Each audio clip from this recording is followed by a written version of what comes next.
Hello, Void. Day 12.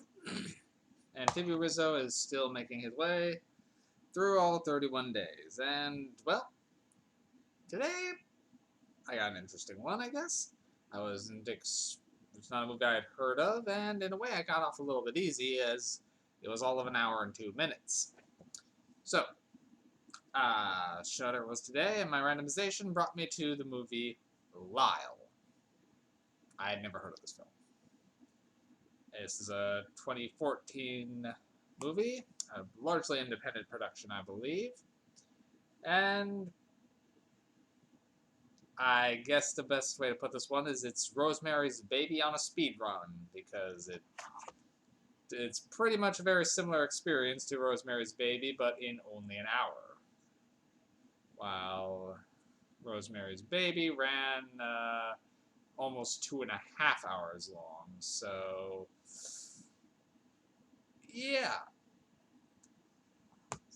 So it's the speed run of Rosemary's Baby, in pretty much all intents and purposes. There's a few differences here and there, and some of them are interesting, but this movie's weird in that it's only an hour and 2 minutes. But it felt like it took an hour and 45. It is a slow-paced movie, which is strange when you're only at an hour-long running time. Okay, so let's jump in here. I don't know how long this review is going to be because, well, the movie wasn't too long, and which means I can't talk about too much without getting right into spoilers.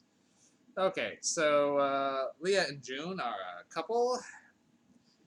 Uh, then they are expecting their second child. I'm not sure if they're doing this like donor style, as they are doing it. Then as they are a lesbian couple, as you couldn't tell by the names Leah and June.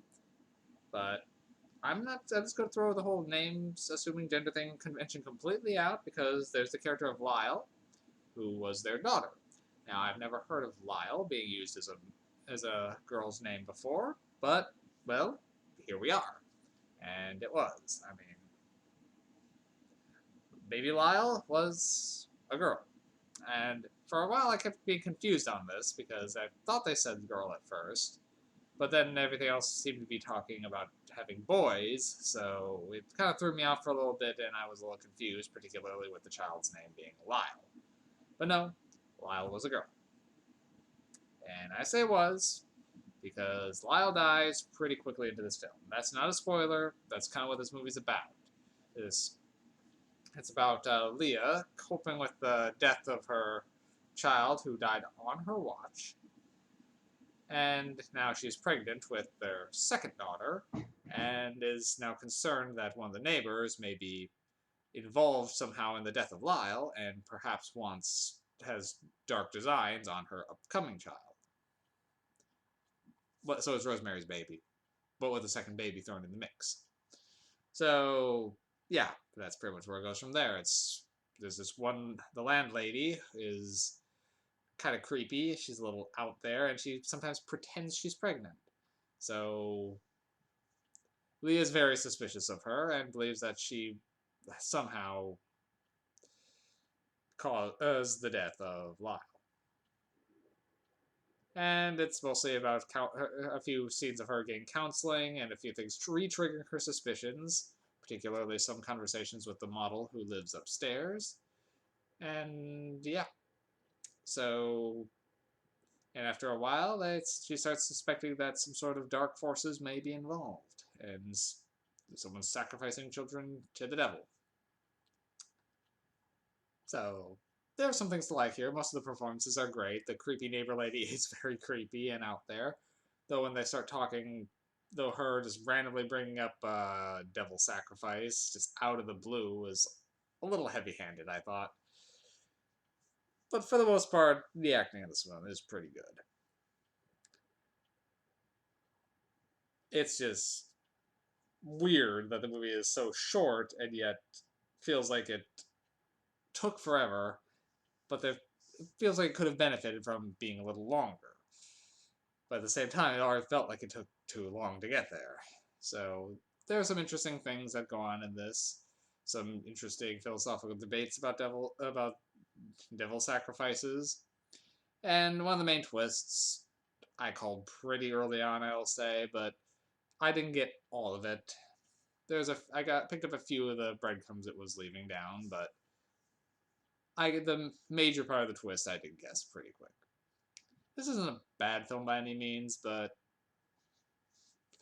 it didn't really have much punch to it. I mean, it was fine, but even where it ends, it kind of ends with a, well, what now? There's still a good chunk of this unresolved. Much the problem I had with The Hills Have Eyes.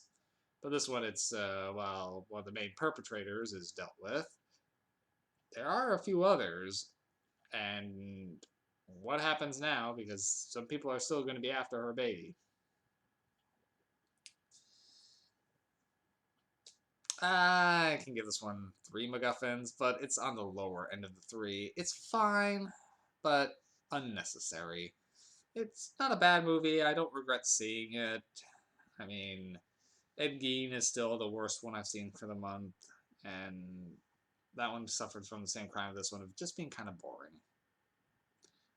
But whereas that one should have been much better, this one, for an independent movie that's only about an hour, you're only going to expect so much. So I guess I didn't really waste my time.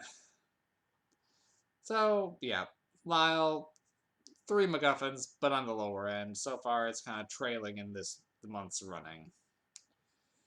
All right, so that's all I got for this one. I'll see you guys tomorrow.